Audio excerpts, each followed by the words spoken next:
84 ಅಲ್ಲಿ BHEL ಅಲ್ಲಿ ಕೆಲಸ ಮಾಡ್ತಾ 84 ಅಂದ್ರೆ 32 ಬೆಂಗಳೂರು ಬೇಕಾದ್ರೂ ಹೋಗ್ತೀನಿ. ಬಡವ್ರ ಮಗನೇ ಅಮ್ಮ, ಶ್ರೀಮಂತರ ಮಗ ಹೋಗ್ಬೇಕು ಅಂದ್ರೆ ಭಯ state government Mysuru sandal soap ಅಲ್ಲಿ ನಮ್ಮ ತಂದೆ ಕಳ್ಳೆಪುರಿ ಕೊಟ್ಟು ಕರ್ಕೊಂಡು ಕೆಲಸ ಮಾಡೋದು.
ಅಂಕಲ್ ನಮಸ್ಕಾರ.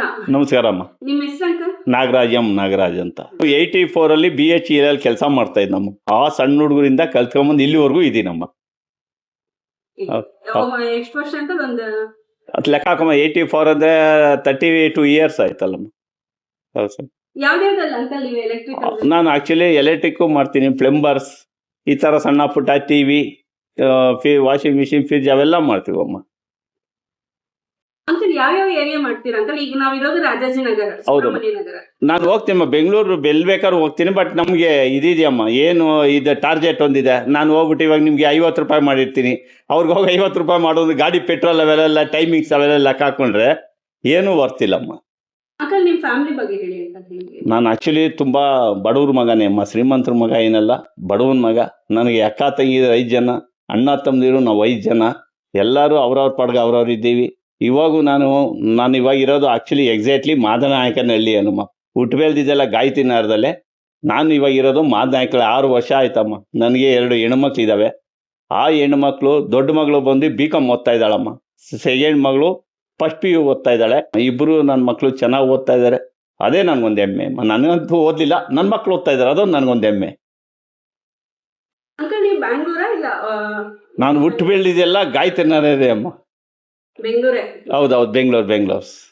ಬೆಂಗಳೂರು ಅವಾಗೂ ಈಗ ಏನ್ ಡಿಫ್ರೆನ್ಸ್ ಅಂತ? ವೆರಿವೇಷನ್ ಇದೆ ಅಮ್ಮ, ವೆರಿವೇಷನ್ ಇದೆ. ಆಗ ನಾವು ಇವಾಗ ಇಲ್ಲೇ ತೋಟಮ್ಮ. ನಾನು ಆಕ್ಚುಲಿ ಗಾಯತಿನ ಮೇನ್ ರೋಡಲ್ಲಿ, ಇಲ್ಲಿ ನಾವು ರಾಜ್ಕುಮಾರ್ ರೋಡ್ಗೆ ಹೋಗ್ಬೇಕು ಅಂದ್ರೆ ಭಯ ಬೀಳವು ನಾವು ಅವಾಗ 84, 85ನಲ್ಲಿ. ಬಟ್ ಅದು ಬೆಂಗಳೂರಲ್ಲ, ಆಕ್ಚುಲಿ ಹಳ್ಳಿ. ಇದು ಕೇತಮಾರನಹಳ್ಳಿ ಅಂತ. ಅಲ್ಲೊಬ್ರು ಪಟೇಲ್ ಇದ್ರು, ನಾವು ಸಣ್ಣ ಹುಡುಗರೇ ಅಮ್ಮ. ಅಲ್ಲೊಂದು ಅವಾಗ ವರ್ಷಕ್ಕೊಂದ್ಸರಿ ಇವಾಗ ಅಲ್ಲಿ ಒಂದು ಲಾರಿ ಮಡಗಿದ್ರು, ಅವ್ರ ಕಾಂಟ್ಯಾಕ್ಟು. ಅಲ್ಲಿ ಅವರು ಲಾರಿ ಪೂಜೆ ಮಾಡೋಕೆ ದಸರಾ ಟೈಮಲ್ಲಿ ಹೋಗಿವಿ. ಅಷ್ಟ್ಬಿಟ್ರೆ ರಾತ್ರಿ ನಾವು ಸಂಜೆ 6 ಗಂಟೆ ಮೇಲೆ ರಾಜಾಜಿನಗರ ದಾಟಿ ಹೋಗಕ್ಕಾಗ್ತಾರಿಲ್ಲ. ಅಷ್ಟೊಂದು ತುಂಬ ಇದಿದಮ್ಮ. ಇವಾಗೇನೋ ತುಂಬಾ ಬೆಳೆದ್ಬಿಟ್ಟಿದೆ. ಬೆಂಗಳೂರಂತೂ ಸಿಕ್ಕಾಬಟ್ಟೆ ಬೆಳೆದೋಗ್ಬಿಟ್ಟಿದೆ. ಏನು ಮಾಡೋಕ್ಕಲ್ಲ, ಜನ್ರೇಷನ್ ಆ ಥರ ಇದೆ. ಆ ಜನರೇಷನ್ಗೂ ಈ ಜನರೇಷನ್ಗೂ ಡಿಫ್ರೆನ್ಸ್ ಏನಂತೀರಾ ಅಂತ? ಜನ್ರೇಷನ್ ಅಂದ್ರೆ, ಆಗ ಜನ್ರೇಷನ್ ಏನು ಗೊತ್ತಮ್ಮ, ತಾಯಿಗೆ ಯಾವ ಥರ ಮಾತಾಡಿಸ್ಬೇಕು, ಅಕ್ಕ ತಂಗಿದಿನ ಯಾವ ಥರ ಮಾತಾಡಿಸ್ಬೇಕು, ಯಾವ ಥರ ಹೊಂದಾಣಿಕೆ ಇರಬೇಕು, ಎಷ್ಟು ಜನಕ್ಕೆ ಯಾವ ಥರ ಮರ್ಯಾದೆ. ಇವಾಗ ಯಾರೋ ಬರ್ತಾ ಇದ್ರೆ ನಮ್ಮ ಅಣ್ಣ ನಮ್ಮ ತಮ್ಮ ದೊಡ್ಡವ್ರು ಆಗ್ತಾ ಇದ್ದಾರೆ ಅಂತ ಮರ್ಯಾದೆ ಕೊಡೋರು. ಈಗ ಅವೆಲ್ಲ ಏನಿಲ್ಲಮ್ಮ. ಅವ್ರ ಅಪ್ಪಂದ ಅವ್ರ ಅವ್ವಂದ ಅಂತ ಕೇಳೋ ಸ್ಟಾರ್ಟ್ ಆಗ್ಬಿಟ್ಟಿದೆ. ಏನು ಮಾಡೋಕ್ಕಲ್ಲ, ಆ ಪರಿಸ್ಥಿತಿ ಇದೆಯಮ್ಮ ಇವಾಗ. ಅಂಕಲ್ ಆಗಿನ ಜನರೇಷನ್ಗೂ ಈಗಿನ ಜನರೇಷನ್ಗೂ ನೀವು ನೋಡಿದ್ರೆ ಡಿಫ್ರೆನ್ಸ್ ಏನಿದೆ ಅಂತ? ತುಂಬಾ ಡಿಫ್ರೆನ್ಸ್ ಇದೆಯಮ್ಮ, ತುಂಬಾ ಡಿಫ್ರೆನ್ಸ್ ಇದೆ. ಆಗ ನೋಡಿ ಕೆಲಸ ಇತ್ತಮ್ಮ, ಗೌರ್ಮೆಂಟ್ ಕೆಲಸ ಇತ್ತು, ಜನಗಳು ಇಷ್ಟಪಡ್ತಾ ಇರಲಿಲ್ಲ. ಬಟ್ ಏನಂದರೆ ಪ್ರೈವೇಟಲ್ಲಿ ಪೇಮೆಂಟ್ ಜಾಸ್ತಿ ಕೊಡೋರು, ಅದೊಂದು ಜನ ಇಷ್ಟಪಡೋರು. ಯಾಕಂದರೆ ಗೌರ್ಮೆಂಟ್ ಕೆಲಸಕ್ಕೆ ಆಗ ನಮ್ಮ ತಂದೆಯವ್ರಿಗಮ್ಮ ಸೋಪ್ ಫ್ಯಾಕ್ಟ್ರೀಸ್ ಇತ್ತು, ಸ್ಟೇಟ್ ಗೌರ್ಮೆಂಟ್ ಮೈಸೂರು ಸ್ಯಾಂಡಲ್ ಸೋಪಲ್ಲಿ. ನಮ್ಮ ತಂದೆ ಕಳ್ಳೆಪುರಿ ಕೊಟ್ಟು ಕರ್ಕೊಂಡು ಕೆಲಸ ಮಾಡೋದಕ್ಕೆ. ಬರ್ರಿ ಕೆಲಸ ಕೊಡ್ತೀನಿ. ನಮ್ಮ ತಂದೆಯವರು ಹೋಗಯ್ಯೋ ಯಾರು ಬರಲ್ಲ ಅಂತ ಇದ್ರು. ಆಮೇಲೆ ಯಾರು ಹಿಂಗೆ ಅಕ್ಕಪಕ್ಕದಲ್ಲೆಲ್ಲ ಸೇರಿ ಅವ್ರು ಬನ್ನಿ ನೋಡೋಣ ಅಂದರೆ, ಅದು ಮೈಸೂರು ಸ್ಯಾಂಡಲ್ ಸೋಪ್ ಇದ್ದಿದ್ದು ಕರ್ನಾಟಕ ಸಾಬೂನು ಕಾರ್ಖಾನೆ ಇತ್ತು. ಅವಾಗ ನಾವೇ ಹೇಳ್ತೇವೆ 84, 85ನಲ್ಲಿ ಆ ರೋಡಲ್ಲಿ ಒಡ್ಡಾಡ ಸಂಜೆ ಮಧ್ಯಾಹ್ನ 12:30, 1 ಗಂಟೆಯಲ್ಲಿ ಓಡಾಕ ಓರಿಯಲ್ ಮಲ್ ಹತ್ರಮ್ಮ. ಇವಾಗ ಓರಿಯಲ್ ಮಲ್ ಅವಾಗ ಏನು ಇರಲಿಲ್ಲಮ್ಮ. GKW ಫ್ಯಾಕ್ಟ್ರಿ ಇತ್ತು, ಅಲ್ಲಿ ಹೋಗೋಕ್ಕೆ ಭಯ ಬೀಳೋರು. ಎಲ್ಲೋ ಒಬ್ಬೊಬ್ರು ಹಳ್ಳಿ ಕಡೆ ಓಡಾಡ್ತಾರಲ್ಲ, ಆ ಥರ ಓಡಾಡೋವು. ಇವತ್ತು ಅಷ್ಟೇ ಇವಾಗ ಅದು ನೋಡೋಕ್ಕಲ್ಲ, ರಾತ್ರಿ 1 ಗಂಟೆಗೆ ಹೋಗಿ ಓಡಾಡುತ್ತಾ ಇರ್ತಾರೆ ಜನ. ಆಗ 4-5 ಗಂಟೆಗೆ ಜನ ಇಲ್ಲಮ್ಮ ಅಲ್ಲಿ, ಅಷ್ಟೊಂದು ಜನರೇಷನ್ ಇತ್ತಮ್ಮ. ಹೌದಮ್ಮ, ಈಗೇನಂದ್ರೆ ತುಂಬಾ ಬೆಳೆದಿದೆ ಅಂತ. ಬೆಳೆದಿದೆಮ್ಮ, ತುಂಬ ಬೆಳೆದಿದೆ. ಹೇಳ್ತಾ ಇದ್ದೀನಿಲ್ಲ, ಬೇಕಾದ್ರೆ ನೀವು ಅಪ್ಟ್ರ ಇಲ್ಲಿಂದ ನೆಲಮಂಗ್ಲದವರೆಗೂ ಬೇಕಾದ್ರೆ ಆರಾಮ್ಸೆ ನಡ್ಕೊಂಡು ಹೋಗಿ, ಜನ ತಿರುಗಾಡ್ತಾ ಇರ್ತಾರೆ. ಆವಾಗ ಇಲ್ವಲ್ಲ, ಯಶವಂತಪುರ ಹೋಗತ್ತಲ್ಲ 6 ಗಂಟೆ ಮೇಲೆ, ಅಷ್ಟೊಂದು ಇದಿತ್ತು. ಇವಾಗ ನೋಡಿ ಬೆಳೆದ್ಬಿಟ್ಟೆ, ಬೆಂಗಳೂರಲ್ಲಿ 24 ಗಂಟೆ ಜನ ಓಡಾಡ್ತಾ ಇದ್ದಾರೆ ಇವಾಗ. ಸರಿ ಅಂಕಲ್, ಈಗ ಬೆಳೆದಿದೆ ಅಲ್ಲ, ಸೊ ಅವಾಗ ಜಾಬ್ ಸಿಕ್ತಿರೋದಕ್ಕೂ ಈಗ ಈಗ ಎಲೆಕ್ಟ್ರಿಕ್ ವರ್ಕ್, ಪ್ಲಂಬರ್ ಅವಾಗ ಸಿಕ್ತಿರೋದಕ್ಕೂ ಈಗ ಸಿಕ್ತಿರೋಕ್ಕೂ ಜಾಬ್ ಎಷ್ಟು ವೇರಿಯೇಷನ್ ಇದೆ ಅಂತ? ಡಿಮ್ಯಾಂಡ್ ಇದೆಯೋ ಇಲ್ಲ ಹೆಂಗ್ ಅಂತ? ಡಿಮ್ಯಾಂಡ್ ಇದೆಯಮ್ಮ, ವರ್ಕ್ ಮೇಲೆ ಇದೇನಿಲ್ಲ, ಡಿಮ್ಯಾಂಡ್ ಇದೆ. ಬಟ್ ಏನು ಮಾಡ್ತಾರೆ ಜನ, ಒಬ್ಬೊಬ್ರು ಒಂದೊಂಥರ. ಒಬ್ಬೊಬ್ಬ ಇವಾಗ ಪಟ ಅಂತ ಮಾಡಿ ಹೋಗಿರ್ತಾನೆ. ನಾವು ತಾಳ್ಮೆಯಿಂದ ಮಾಡ್ತೀವಿ ನಿಧಾನಕ್ಕೆ. ಜನ ಒಬ್ಬೊಬ್ರು ಇಷ್ಟಪಡ್ತಾರೆ, ಬೇಡ ನಾನು ಇವಾಗ 10 ರೂಪಾಯಿ ಮಾಡ್ತೀನಿ, ಇನ್ನೊಬ್ಬ ಬರ್ತಾನೆ ಈ ಯಾವುದೋ ಓಲೋ ಊಬರ್ ಅಂತ ಬಂದಿದ್ದಲ್ಲ, ಅದರಲ್ಲಿ ಹೋಗ್ತಾರೆ 20 ರೂಪಾಯಿ 10 ರೂಪಾಯಿ ಮಾಡಿಕೊಟ್ಟದು. ಮತ್ತೆ ಅವ್ರು ಹೇಳ್ತಾರೆ, ಯಾವನ ಬಂದ ಮಾಡಿಕೊಟ್ಟದ ನೋಡೋದು ಸರಿ ಇಲ್ಲ, ಬಾರೋ ಅಂತ ಕರ್ಕೊಂಡೋಗಿ ಮಾಡಿಸ್ಕೊತಾರೆ.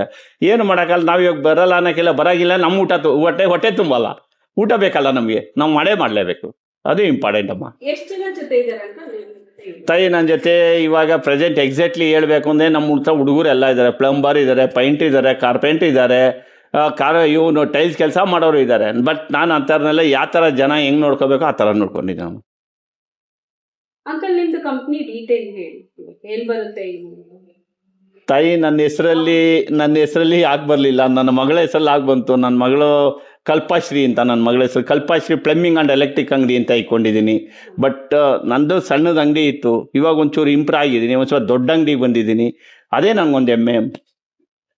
ಅಂಕಲ್, ನಿಮ್ಮ ವೈಫ್ ತುಂಬಾ ಸಪೋರ್ಟಿವ್ ಅಂದ್ರಿ. ಹೌದಮ್ಮ.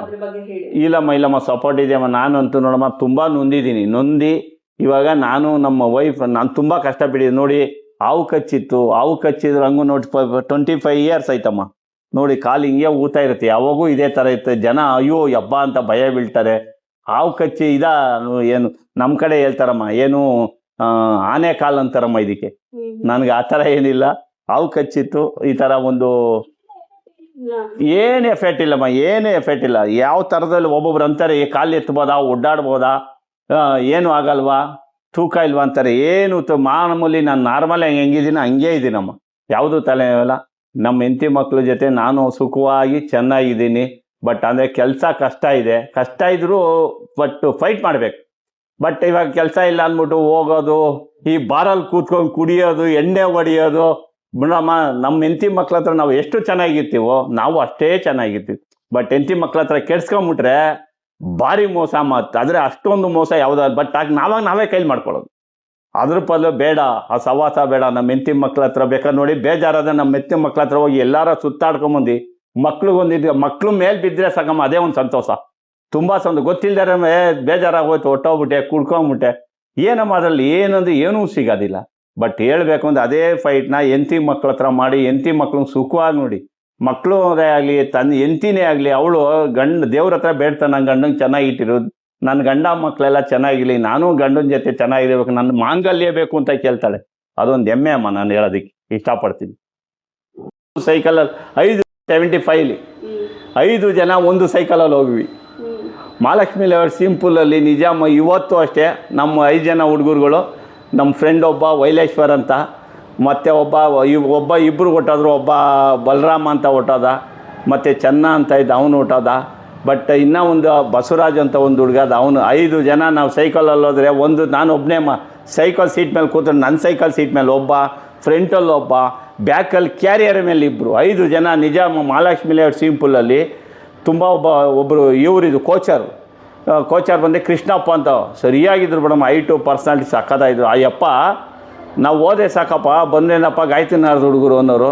ಓದ್ವಿ ಅಮ್ಮ, ನೋಡಿ ನೀವು ನಂಬಲ್ಲಮ್ಮ, ನಾವೆಲ್ಲ ಹುಡುಗರೆಲ್ಲ ಎಲ್ಲರೂ ಎಬ್ಬಿಸ್ಬಿಡೋರು, ನಾವು ನಿಂತಿರವೆ, ಓರ ಅನ್ನೋರು. ನಾವು 10 ಅಡಿಲಿ ಬಿದ್ದರೆ ಈಜ್ಕೊಂಬಂದು 3 ಅಡಿಲಿ ಎದ್ದೋಳವು, ಮ್ಯಾಲಕ್ಕೆ ಬರ್ತಾಯಿಲ್ಲ, ನೀರೊಳಗಡೆನೇ ಬರೋವು. ನಮ್ಮ ಹುಡುಗರೆಲ್ಲ ನಾವೆಲ್ಲ ಅದೇ ಅನ್ನೋ, ನಮ್ಮ ಹುಡುಗರು ಒಬ್ಬೊಬ್ರು ಅನ್ನೋರು, ಯಾಕ್ರಿ ನಿಮಗೆ ಬಿಡ್ತಾರೆ ನಮಗೆ ಬಿಡಲ್ಲ, ನೋಡಿ ಇವರೇ ನಾವು ಈ ಥರ. ನಮ್ಮೇಲೆ ಒಂದು ತಳದಲ್ಲಿ ಏನೇನಿದೆ ಅಂತ ಹುಡ್ಕಾಡವಮ್ಮ, ಗಲೀಜು ಪಲೀಜು ಏನು ಸಿಕ್ಕೋದು ತರವಿ. ನಮ್ಮ ಹುಡುಗರೆಲ್ಲ ಅದೇ ಥರ ಇದ್ವಿ. ಆಗಿನ ಕಾಲ ಹುಡುಗರು ಈಗ ಬರಲ್ಲ ಬಿಡ್ರಮ್ಮ, ತುಂಬ ಕಷ್ಟ ಇದೆ. ಬಟ್ ಸೂಪರಾಗಿದೆ ಹುಡುಗರು ಮಾತ್ರ. ಒಂದು ಸೈಕಲಲ್ಲಿ 5 ಜನ ಅಂದರೆ ಜನ ಇಷ್ಟಪಡೋದು. ಆ ಥರ ಹೋಗಿದ್ದೀವಿ. ಪ್ರಶ್ನೆ ಬರೋದಿಲ್ಲಮ್ಮ, ಟ್ರಾಫಿಕ್ ಪ್ರಶ್ನೆ ಬರಲ್ಲ. ಅವಾಗ ಟ್ರಾಫಿಕ್ ಇಲ್ವಲ್ಲ, ಹೇಳಿದ್ನಲ್ಲ. ಬಟ್ ನಾವು ಲೆಕ್ಕ ಹಾಕಮ್ಮ, ಇವಾಗ 84 ಹೆಂಗಿದೆ, 74 76 ಇದ್ದಮ್ಮ. ನಮ್ಗೆ ಸಿಂಪಲ್ ಅಂದರೆ ಗೊತ್ತಿರಲಿಲ್ಲ. ಬಟ್ ನೀವು ನಂಬಲ್ಲ, ಹಿಂಗೆ ಫ್ರೆಂಡ್ಸಲ್ಲಿ ಈಜಾಡ್ತಾಯಿದ್ವಿ. ಒಬ್ಬ ಏನು ಮಾಡಿದ, ಈಜು ಬರ್ದೆ ಅವ್ರನ್ನ ತೆಳ್ಬಿಟ್ಟ. ಅವ್ನಿಗೆ ಈಜು ಬರಲಿಲ್ಲ, ನಾನು ಮುಳುಗ್ತಾ ಇದ್ದೆ. ಇವನು ಹೋಗಿ ತಪ್ಕೊಂಡು ಇಬ್ಬರು ತಪ್ಕೊಂಡ್ರು. ಹಿಂಗೆ ತಪ್ಕೊಂಡ್ರು, ಇಬ್ಬರು ಮುಳುಗ್ತಾ ಇದ್ದಾರೆ. ಏನು ಮಾಡೋಣ ಇವಾಗ? ನಾವೇನು ಮಾಡಿದ್ವಿ, ನಾನು ನಮ್ಮ ಫ್ರೆಂಡ್ ಇಬ್ಬರು ಇಳಿದ್ವಿ. ಅವನೇನು ಮಾಡಿದ, ಅವ್ನು ಬಿಟ್ಬಿಟ್ರೆ ಇವನು ನಮ್ಮನ್ನ ಹಿಡ್ಕೊಂಬಿಟ್ಟ. ನಮಗೆ ಒಂದು ಸ್ವಲ್ಪ ಈಜು ಮಾಡುವಾಗ ಸೈಕಲ್ ತುಣಿದ್ರೆ ಮೇಲೆ ದೊಲ್ತಾರೆ, ಯಾರಾದರೂ ಅಷ್ಟೇ, ನಾನಾದ್ರೆ ಯಾರು. ಎದ್ವಿ, ಕಣ್ಣು ಬಿಟ್ಬಿಟ್ರೆ. ಆಮೇಲೆ ಇವ್ನಿಗೆ, ನಮ್ಮ ಹುಡುಗಂಗೆ ಏನು ಮಾಡಿದ್ವಿ, ಮನಗಿಸ್ಬಿಟ್ಟು ನಮ್ಗೆ ಹೇಳಿದ್ರು, ಹೊಟ್ಟೆ ಬೆನ್ನದ ಮುಂದೆ ಬೆನ್ನಲ್ಲಿ ನೀರು ವಾಂತಿ ಮಾಡಿದ್ಮೇಲೆ, ನಿಜಮ್ಮ ಲೈಫಲ್ಲಿ ಹಿಂಗೆ ಯಾಕಪ್ಪ ಮಾಡ್ತೀರಾ, ನಾವು ಒಳ್ಳೆ ಫ್ರೆಂಡ್ಸಿಗಳು ಬಂದಿದ್ದೀವಿ, ಯಾಕೆ ಮಾಡ್ಕೊಂಡ್ರೆ, ಯಾಕೆ ಇಲ್ಲ, ಅವ್ನು ತೆಲ್ದ ಹಿಂಗಾಗೋಯ್ತು. ಆಯಿತು ಹೋಗ್ಲಿಪ್ಪ, ಹಂಗೆಲ್ಲ ಎಲ್ಲೇ ಆಗಿರಲಿ. ಬಟ್ ಇನ್ನೊಬ್ಬನಿಗೆ ಗೊತ್ತಿಲ್ಲ ಯಾರೋ, ಬೇಕಾದ್ರೆ ಇನ್ನೊಂಚೂರು ಮೇಲೆ ತೊಗೊಂಡೋಗು. 3 ಅಡಿಲೇನು ಮುಳುಗೋದೇ ಅಲ್ಲೇನಿಲ್ಲ. ಇದು ನೀನು ಹೋಗಿ 6 ಅಡಿಗೆ ಬಂದಿದ್ದೀವಿ, ಈಜು ಬರೋಲ್ಲ, ಇದು ತೊಗೊಂಡೋಗಿ ಸೆಂಟ್ರಿಗೆ ಹಾಕಿದ್ಯಾ, ಪ್ರಾಬ್ಲಮ್ ಆದ ಯಾರು, ನಾವು ಹೊಣೆ, ನೀವು ಹೊಣೆ. ಅವರು ಕೋಚಿಯರೇನಿಲ್ಲ, ನಮ್ಮಂಥದ್ದು 28 ಜನ ಇರ್ತಾರೆ ನೋಡೋಕ್ಕೆ. ಅವನು ಸುತ್ತ ಕಣ್ಣು ಆಡಿಸ್ಬೇಕು ಆಡುವಾಗ, ಎಲ್ಲರೂ ನೋಡಬೇಕು. ಸ್ವಿಮ್ಮಿಂಗ್ ಪೂಲ್ ಕೋಚ್ ಎಲ್ಲ ಇತ್ತಮ್ಮ. ಆ ಸ್ವಿಮ್ಮಿಂಗ್ ಪೂಲ್ ಕೋಚ್ ಏನಿಲ್ಲ, ಬಟ್ ಕೋಚರ್ ಇರೋನು ಅಷ್ಟೇ, ನೋಡ್ಕೊಳ್ಳೋ ಜನ ಯಾರ್ಯಾರು ಎಲ್ಲೋಯ್ತಾರೆ, ಹೆಂಗೆ ಆಡ್ತಾ ಇದ್ದಾರೆ. ಅಲ್ಲ, ಮಹಾಲಕ್ಷ್ಮಿಯಲ್ಲಿ ಸ್ವಿಮ್ಮಿಂಗ್ ಪೂಲೇ ಇದೆಯಲ್ಲ, ಮಹಾಲಕ್ಷ್ಮಿಯಲ್ಲಿ ಬಸ್ ಸ್ಟ್ಯಾಂಡ್ ಇಲ್ವಮ್ಮ, ಅದು ಇದು ಬಸ್ ಸ್ಟ್ಯಾಂಡಲ್ಲಿ ಇಲ್ಲೇ ಇದೆ, ಕಾರ್ನರೇ. ತುಂಬ ನೆಮ್ಮದಿಯಮ್ಮ. ಅದಾದಮೇಲೆ ಹೆಂಗೋ ಇಲ್ಲೊಂದು ಸ್ವಲ್ಪ ಕಲ್ತ್ವಿ. ಎಸ್, ಹೌದಮ್ಮ. ಅದಾದಮೇಲೆ ನಿಜಾಮ ಈಜೆಲ್ಲ ಕಲ್ತ್ವಿ. ನಿಜಾಮ ನಾವು ಅದೊಂದು ಆದಮೇಲೆ ಈಜು ಕಲ್ತ ಮೇಲೆ ನಮಗೆ ಇದು ಚಿಕ್ಕದು ಅನಿಸ್ಬಿಡ್ತು. ಆಮೇಲೆ ಸದಾಶಿವನಗರ ಹೋದ್ವಿ. ಸದಾಶಿವನಗರದಲ್ಲಿ ಅಲ್ಲಿ ತುಂಬ ಸ್ಟ್ರಿಕ್ಟ್, ಯಾರನ್ನೂ ಬಿಡೋಲ್ಲ. ಟೈಮ್ ಫಿಕ್ಸ್ ಎಬ್ಬಿಸ್ಬಿಡೋರು, ಮುಲ್ಲಾಜೇ ಬಿಡ್ತಾರೆ, ಹೋಯ್ತಾರೆ, ಹೊಡೆಯೋರು. ನಮಗೆ ಆಸೆ ನೀರಲ್ಲಿ ಆಡೋದಕ್ಕೆ. ಬಟ್ ಒಂದು ಇಲ್ಲಿ 16 ಫೀಟ್ವರೆಗೂ ಇದೆ, ಅಲ್ಲಿ ಬರೀ 10 ಫೀಟು. ಅದು ಒಳಗಡೆ ಎಲ್ಲ ಆಡೋವಿ. ಮತ್ತೆ ಮೇಲೆ ಏನು ಮಾಡೋರು ಅಂದರೆ, ಅವ್ರಿಗೆ ಬೇಕಾದ ಅವ್ರೇನು ಮಾಡೋರು, 2 ಸ್ಟೆಪ್ ಇದೆಯಮ್ಮ, ಆ ಸ್ಟೆಪ್ ಮೇಲೆ ಆರಾಗ್ಬಿಡೋರು. ನಮಗೆ ಬಿಡ್ತಾಯಿರಲ್ಲ, ನಮ್ಗೆ ಆಸೆ, ನಾವು ಕಲಿಬೇಕು. ಕಲಿಯೋದೇನು ಕಲಿತೆ, ಇವಾಗೆಲ್ಲ ನೀನು ಬರೋಲ್ಲ, ಹೋಗೋದು ಬರೀ ನಾರ್ಮಲಾಗಿ ಈಜಾಡ್ಸು ಅವ್ರನ್ನ. ಅದೇ ಇಲ್ಲಿ ನಾವು ಹೆಂಗೆ ಮಹಾಲಕ್ಷ್ಮಿ ಲೇಔಟಲ್ಲ, ಅಲ್ಲಿ ಅವರು ಸದಾಶಿವನಗರದಲ್ಲ ಸೂಪರಾಗಿ ಆಡೋರಮ್ಮ. ನಮಗೆ ಅದೊಂದು ಹೆಮ್ಮೆ. ಪಲ್ಟಿ ಹೊಡೆಯೋರು, ಅದು ಮೇಲ್ಗಡೆಯಿಂದ ಬರಬೇಕಂದ್ರೆ ನಾವು ಅದು ನೋಡೋಕ್ಕೆ ನಿಂತ್ಕೊಂಡಿರ್ವಿ. ಬಟ್ ಆ ಥರ ಜನ್ರೇಷನ್ ಬೇರೆ, ಈ ಜನ್ರೇಷನೆಲ್ಲ ಈಗಿನ ಅಯ್ಯೋ ಪಾಪ ಏನಪ್ಪ ಅನ್ನೋರು. ಇವಾಗ ಬೇಡ ಬರೋ, ನಮ್ಮನ್ನೆಲ್ಲ ಹೇಳ್ಕೊಂಡು ಹೋಗ್ತಾರೆ ಅಂತಾರೆ. ಅಷ್ಟೊಂದು ಪರಿಸ್ಥಿತಿ ಇದೆ, ತುಂಬ ಕಷ್ಟ ಇದೆಯಮ್ಮ. ಅಂಕಲ್, ಏನು ಕನಸು ನಿಮ್ಮ ಮುಂದೆ, ಏನು ಮಾಡ್ಬೇಕಂತ ಕನಸು ಏನಿಲ್ಲಮ್ಮ. ನೋಡಿ, ಇವಾಗ ನನಗೂ ಒಂದು ಬಾಡಿಗೆ ಮನೇಲಿ ಇದ್ದೀನಿ. ನನಗೂ ತುಂಬ ಆಸೆ, ಒಂದು ಸ್ವಂತ ಮನೇಲಿ ಆರಾಮ್ಸೆ ಹೆಣ್ಣು ಮಕ್ಕಳ ಜೊತೆ ಕಾಲ ಕಳಿಬೇಕಂತ ಒಂದು ಆಸೆ ಇದೆ, ಆಗ್ತಾಯಿದೆ. ಬಟ್ ಮಾಡಿದ್ದೀವಿ. ಒಂದು 2 ಸೈಟ್ ಇದ್ದಾವೆ. ಯಾವ್ದಾರ ಒಂದು ಸೈಟ್ ಮಾರಿ ಒಂದು ಸೈಟ್ ಮನೆ ಕಟ್ಟಿ, ಅದು ನಮ್ಮ ಮಕ್ಕಳಿಗೆ, ಇಬ್ಬರಿಗೂ ಮಕ್ಳಿಗೂ ಒಂದೊಂದು ಸೈಟ್ ಮಾಡಿ ಅವ್ರವ್ರ ಅನುಕೂಲಕ್ಕೆ ತಕ್ಕನಾಗಿ ಮಾಡಿಕೊಡೋ ಜವಾಬ್ದಾರಿ ನಂದು. ನಾನು ಮಾಡಬೇಕು, ಸುಖವಾಗಿರ್ಬೇಕು ಅಂತ ಆಸೆ ಅಮ್ಮ. ನಾನು ಬೆಂಗಳೂರಲ್ಲಿ ತುಂಬಾ ಜನದ ಕನಸು ಅನ್ಸುತ್ತಲ್ಲ ಅಂಕಲ್?